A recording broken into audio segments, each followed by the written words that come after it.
Magandang umaga, Ginoong Alvin Ignaw.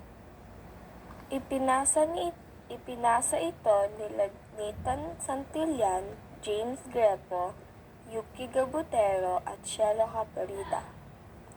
Ngayon, ipapaliwanag naming apat ang Indianization ng Timog Silangang Asya. Ang salitang Indianization o Indianized Kingdoms ay nabuo noong ika-2 siglo. Ito ay naghayag ng malinaw na paglalarawan sa kolonisasyong kultural ng Timog Silangang Asya ng mga Indian. Ito ay tumugon sa pag-angkop o patanggap sa mga katangian at kulturang Indian. Ito ang isang halimbawa ng mapa ng Indianization o Indianized Kingdoms.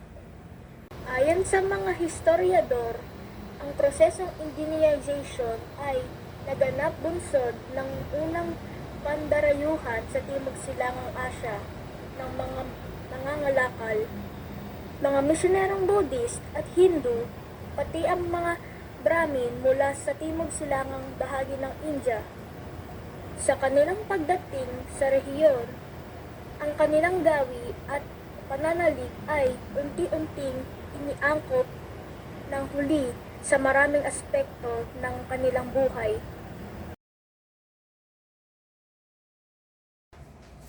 Sa pagpasok ng ika-8 siglo, ang halos kalakang bahagi ng rehiyon ay Indianized. Patunay nito ang pagkupkop o paggamit ng mga pangalang Sangkrit ng mga taga-rehiyon tulad ni J. Verman II. Ilang halimbawa ay Sumutra nagmula sa salitang samudra, dagat. Java mula sa salitang Java, barley. Islam na dating pangalan ng Thailand ay nagmula sa salitang Skayama, brown, at Cambodia mula sa salitang Kambohas, Kaslas barbarian. Malaki rin ang bahaging ginampanan ng wikang Sanskrit sa wikang Tagalog. Ang ilang halimbawa nito ang bahag, guro, karma, maharlika, at marami pang iba. Bukod sa Sanskrit, kapansin-pansin din ang naging impluwensya ng Kamayana sa rehiyon.